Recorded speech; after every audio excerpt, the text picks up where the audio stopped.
Hello students, welcome again to the third class of mechanical properties of solids.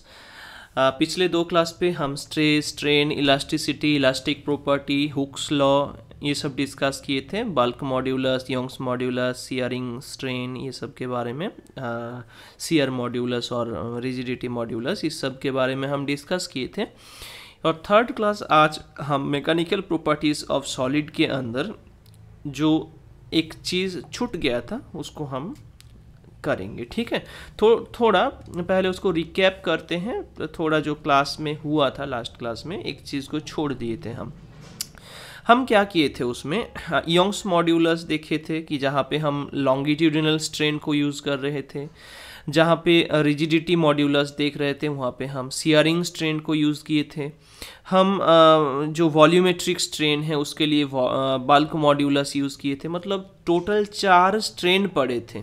ठीक है, longitudinal, lateral, volumetric and shearing 4 strain पड़े थे। पर उसके corresponding सिर्फ 3 ही हम मॉड्यूलस बोले थे, इलास्टिक मॉड्यूलस, है ना। लास्ट क्लास में एक छूट गया था। कौन सा था? वो था लैटरल स्ट्रेन, राइट, जिसको हम डेल्टा एक्स बाई एक्स से भी डिनोट करते हैं।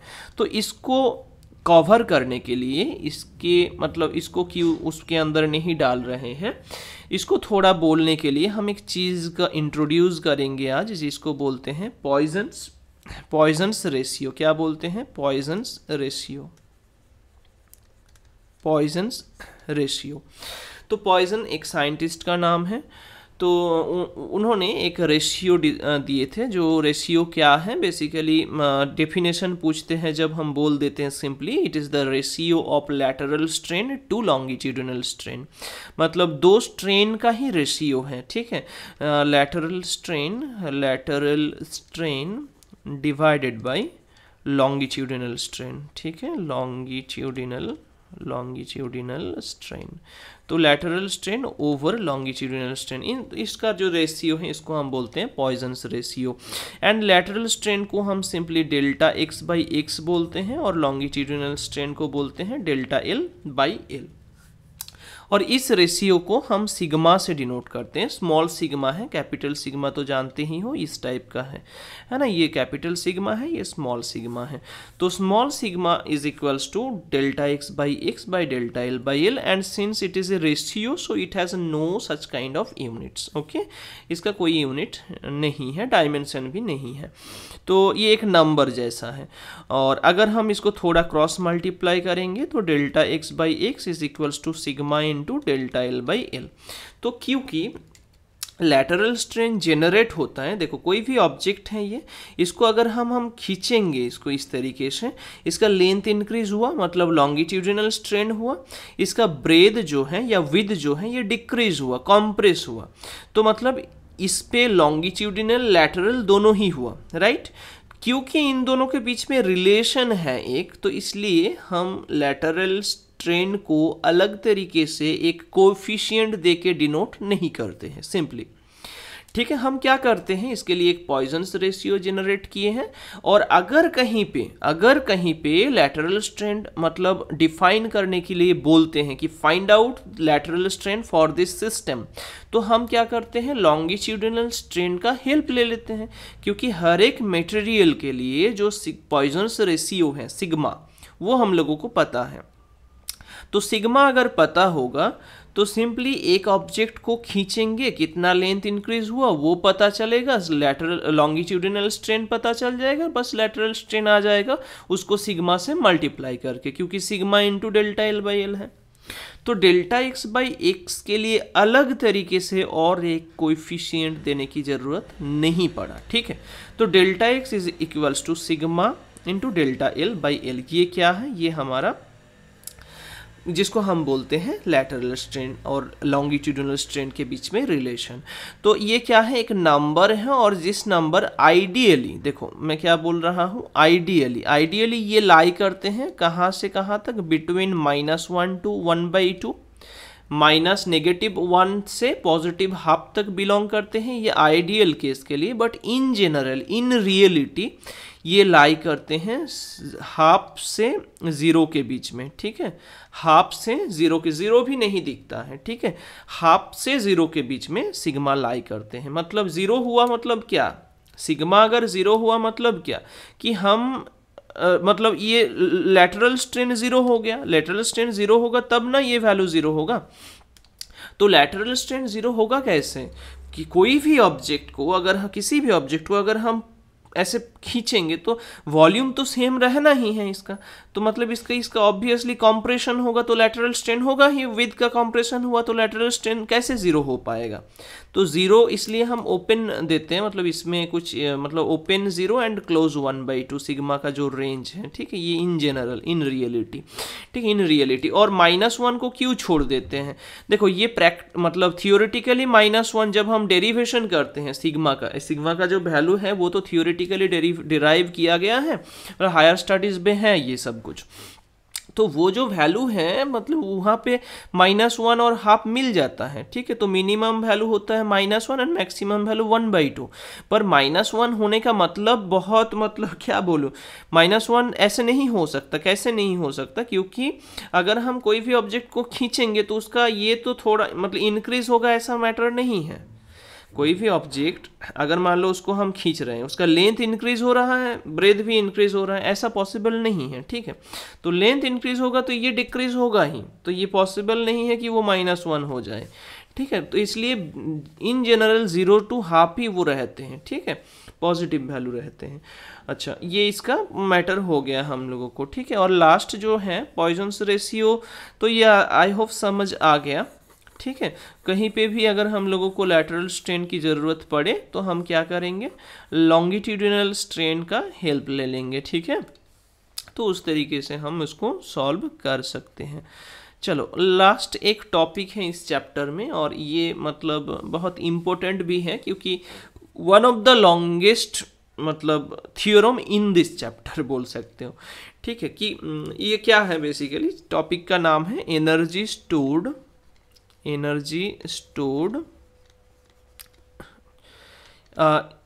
stretched wire। तो energy stored in A stretched wire, okay, stretched wire. कोई भी एक वायर है जिसको हम स्ट्रेच कर रहे हैं तो उसके अंदर कुछ एनर्जी स्टोर होगा, ये बोलते हैं। कैसे, मतलब इसको थोड़ा फिजिकली पहले समझ लेते हैं कि कैसे होगा ये। जैसे एक स्प्रिंग सोच लो, एक स्प्रिंग है, एक पढ़े थे ना वो लास्ट मतलब वर्क पावर एनर्जी पे क्या हुआ था। एक स्प्रिंग था, थोड़ा लेंथ बढ़ा दिए थे उसका, तो उसके अंदर पोटेंशियल एनर्जी स्टोर हुआ था, राइट। तो लेंथ बढ़ाएंगे तो क्या होगा, मतलब स्प्रिंग के अंदर एनर्जी स्टोर हुआ, इसको रिलीज करेंगे तो ये वाइब्रेशन स्टार्ट कर देंगे, तो पोटेंशियल से ही तो काइनेटिक आ रहा है। ये जो वाइब्रेशन मतलब स्प्रिंग को छोड़ दिए हो, खींच के छोड़ दिए हो, ये वाइब्रेशन करेंगे ना, तो ये वाइब्रेशनल एनर्जी कहाँ से आ रहे हैं, तो जब हम फोर्स अप्लाई करके उसको डिस्प्लेस किए हैं तो फोर्स इनटू डिस्प्लेसमेंट करके उसके अंदर कुछ एनर्जी स्टोर हो गया, ठीक है। तो वो एनर्जी ही वहाँ पे काइनेटिक की तरह वाइब्रेट कर रहे हैं, वाइब्रेशनल एनर्जी पे मतलब रिफ्लेक्ट हो रहा है वो। सेम अगर एक रबर बैंड को हम खींचते हैं और छोड़ देते हैं तो वो तो वापस आ रहा है ना, वापस आ रहा है मतलब किसकी वजह से वो मोशन पे ये वापस आया, खींचा अभी फिक्स्ड है, छोड़ दिया, ये इधर आया ना, मोशन हुआ इसका, तो मतलब पोटेंशियल एनर्जी से ही वो मोशन हुआ, मतलब काइनेटिक पे बदला वो। तो वो जो एनर्जी जब हम स्ट्रेच किए हैं तो कितना एनर्जी उसके अंदर स्टोर हो रहा है वो ही अभी कैलकुलेट करेंगे हम, ठीक है। तो कैसे, देखो इसको थोड़ा मतलब अच्छे तरीके से समझते हैं। मान लो ये एक रॉड है जिसका ओरिजिनल लेंथ कितना है L, जिसका योंग्स मॉड्यूलस y है। योंग्स मॉड्यूलस कहाँ पे यूज होता है, जहाँ पे लॉन्गिट्यूडिनल स्ट्रेन होता है, मतलब लेंथ बढ़ता है जहाँ पे। तो ऑब्वियसली इसका लेंथ कुछ बढ़ना चाहिए, एक सेकेंड, कुछ लेंथ इसका बढ़ना चाहिए। मान लो बढ़ गया, कितना बढ़ गया, डेल्टा L। तो डेल्टा नहीं, ये तो L प्लस डेल्टा L होगा, sorry L plus delta, total L plus delta L increase हुआ है डेल्टा L, है ना, चेंज हुआ है डेल्टा L। तो जब हम खींच रहे हैं, मतलब मान लो इस एंड को पकड़ के खींच रहे हैं, इसका क्रॉस सेक्शनल एरिया दे देते हैं, मान लो इसका क्रॉस सेक्शनल एरिया है कुछ कैपिटल ए, और इनिशियली जो था, ठीक है। तो होगा क्या, ये जो जब हम इसको खींच रहे हैं तो इनिशियली जो फोर्स देके इसको खींच रहे हैं, जब ये इस पॉइंट पे आया था, मतलब ये जो टर्मिनल है, ये जो टर्मिनल है, ठीक है, हम रेड कलर से इंडिकेट करते हैं, ये जो टर्मिनल है, ये जब यहाँ पे है कुछ फोर्स F लगा है, जब थोड़ा इसका लेंथ इंक्रीज हुआ तो कुछ F डैश, फिर थोड़ा इंक्रीज हुआ F डबल डैश। मतलब क्या है, इसका फोर्स का वेरिएशन हो रहा है ना, मतलब मान लो ये रबर है, थोड़ा खींचने के लिए फोर्स कम लगेगा, थोड़ा और ज़्यादा खींचने के लिए फोर्स ज़्यादा लगेगा। मतलब क्या हो रहा है, फोर्स वेरिएबल है। फोर्स क्या है, वेरिएबल है। अगर फोर्स वेरिएबल हुआ तो एनर्जी या वर्क डन निकालने के लिए हम क्या करते थे, वर्क पावर एनर्जी याद करो, उस पर क्या करते थे, इंटीग्रेट करते हैं। जहाँ पे भी फोर्स वेरिएबल होता है, फोर्स जहाँ पे लेंथ के ऊपर डिपेंडेंट है, वहाँ पे हम क्या करते हैं, इंटीग्रेट करते हैं इन एनर्जी या वर्क डन निकालने के लिए। तो हम क्या करेंगे, इसमें भी इंटीग्रेट करेंगे। तो इसलिए हम मान लेते हैं कि कुछ एक पॉइंट तक इसका लेंथ इंक्रीज हुआ था। मतलब ये पहले L दूरी यहाँ पे था, यहाँ से यहाँ तक L था, और थोड़ा इंक्रीज हुआ है स्मॉल l, ठीक है, इंक्रीज हुआ है स्मॉल l। तो इस सिचुएशन पे हम फोर्स लगाए हैं F। इस सिचुएशन पे इसका क्रॉस सेक्शनल एरिया A ही है, ज़्यादा चेंज नहीं होगा एरिया, ठीक है, ज़्यादा चेंज नहीं होगा, इसका एरिया A ही है। यंग्स मॉड्यूलस का तो कोई वेरिएशन नहीं होने वाला, क्योंकि कोई भी मटेरियल के लिए ये मॉड्यूलसेस जो हैं वो फिक्स्ड रहते हैं, वो चेंज नहीं करते, ठीक है। तो इस सिचुएशन पे हमारा जो यंग्स मॉड्यूलस का वैल्यू होगा वो A by capital A divided by कितना चेंज हुआ है, small l by capital L।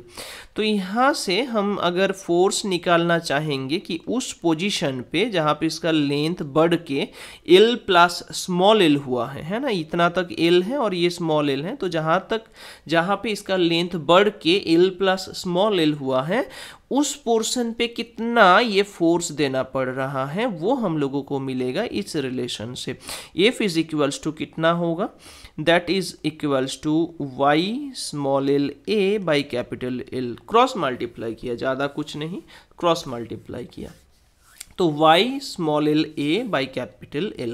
अभी फर्दर हम इसको देखो, इसका तो फोर्स मतलब इसका लेंथ कितना तक बढ़ाना होगा, डेल्टा L तक बढ़ रहा है। हम बीच पे ही, मतलब इसका लेंथ मान लो यहाँ से यहाँ तक डेल्टा L बढ़ रहा है, हम इसके बीच में ही यहाँ पे रोक दिए थे कि कितना, इसमें हम देखेंगे कि क्या क्या मैटर हो रहा है, इसमें देखेंगे कि क्या कितना एनर्जी स्टोर हो रहा है, तो फिर इंटीग्रेट करेंगे पूरा रेंज के अंदर, ठीक है।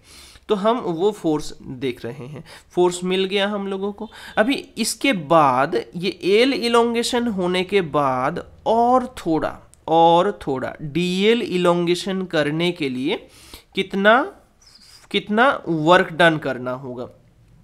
तो थोड़ा सा दूरी पे, डीएल दूरी पे हम देख रहे हैं कि कितना वर्क डन, मतलब कितना फोर्स। तो फोर्स तो सेम होने वाला, क्योंकि मतलब एल देखो, एल प्लस एल दूरी और एल प्लस डीएल दूरी, ये दूरी अप्रोक्सीमेटली सेम है, क्योंकि डीएल बहुत छोटा है ना। ऐसे ही तो हम इंटीग्रेशन का कॉन्सेप्ट यूज करते हैं, ठीक है।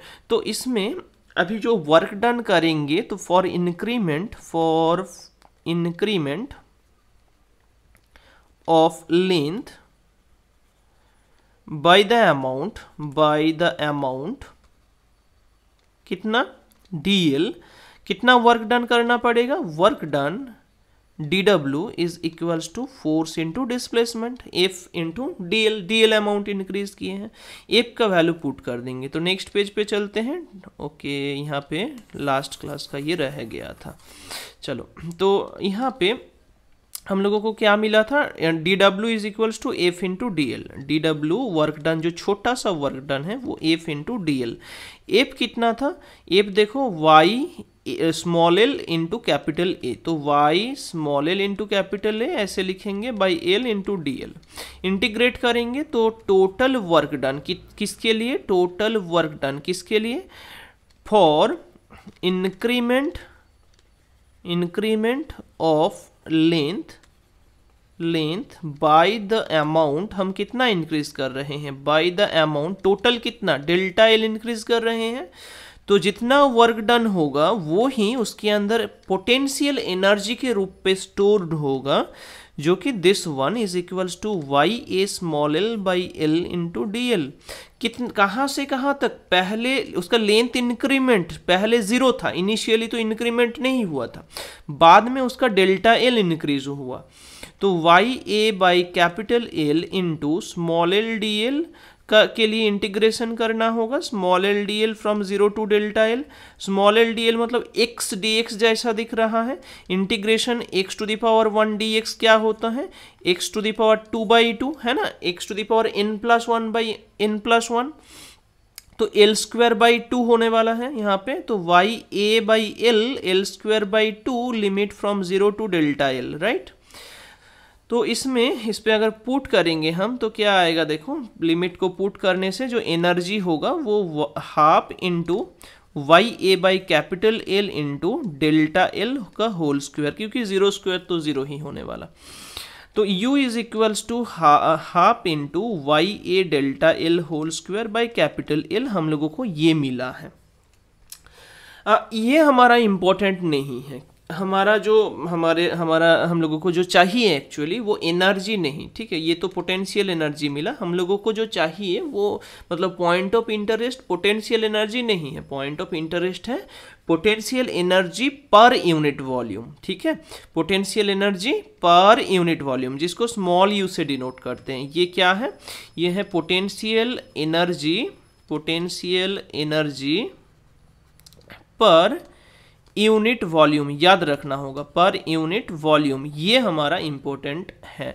तो u by v per unit volume है ना, तो u by v, u energy by volume, तो u बाई v मतलब वॉल्यूम कितना था, इनिशियली कितना था, एरिया था a और l था उसका लेंथ इनिशियली, ठीक है। तो equals to 1/al into u का वैल्यू पुट कर रहे हैं, half y a delta l अच्छा डेल्टा कैपिटल एल था, जो भी delta small l capital L जैसे डिनोट करोगे वैसे लिखना है। देखो कैपिटल ए कैंसिल आउट हो गया, हाफ वाई डेल्टा एल का होल स्क्वायर, और ये दोनों एल नीचे नीचे मल्टीप्लाई होने वाला है, तो एल स्क्वायर, राइट। तो हम ऐसे भी लिख सकते हैं half into y into delta l by l whole square, right. ये क्या है, ये एनर्जी नहीं, ये एनर्जी पर यूनिट वॉल्यूम है, ठीक है। तो हम लोगों को क्या मिला, हाफ इंटू वाई मतलब योंग्स मॉड्यूलस इंटू स्ट्रेन, ये क्या है, longitudinal strain, right, longitudinal strain, इसका होल स्क्वायर। तो half into Young's modulus into longitudinal strain का होल स्क्वायर। इसको थोड़ा और हम रेप्लिकेट कर सकते हैं, कैसे, u is equals to half into y मतलब क्या है, योंग्स मॉड्यूलस मतलब क्या है, योंग्स मॉड्यूलस मतलब a by a divided by delta l by l, यही है, इंटू और एक था delta l by l whole square यहाँ पे था, तो एक तो कैंसिल आउट हो जाएगा, ठीक है, एक कैंसिल आउट हुआ तो कितना रह गया, half into A by A into delta l by L, एक रह गया ऊपर। तो u मतलब पोटेंशियल एनर्जी नहीं, potential energy per unit volume कितना रहा, हाफ इंटू ये क्या है, ए बाई ए है stress, into delta l by L क्या है, लॉन्गिट्यूडिनल स्ट्रेन। तो half into stress into longitudinal strain, या हम बोल सकते हैं half into stress into strain को ही हम क्या बोलते हैं, is the energy stored for the elongation of a wire, okay, per unit volume. तो पर यूनिट वॉल्यूम पे जितना एनर्जी स्टोर होगा, पर ये सब कुछ जितना भी हम बोल रहे हैं स्ट्रेस स्ट्रेन ये वो, ये सब कुछ इलास्टिक लिमिट के अंदर ही होगा, इलास्टिक लिमिट के बाहर कैसे हो पाएगा, इलास्टिक लिमिट के अंदर नहीं होगा तो तुम योंग्स मॉड्यूलस का कॉन्सेप्ट कैसे ला पाओगे, है ना।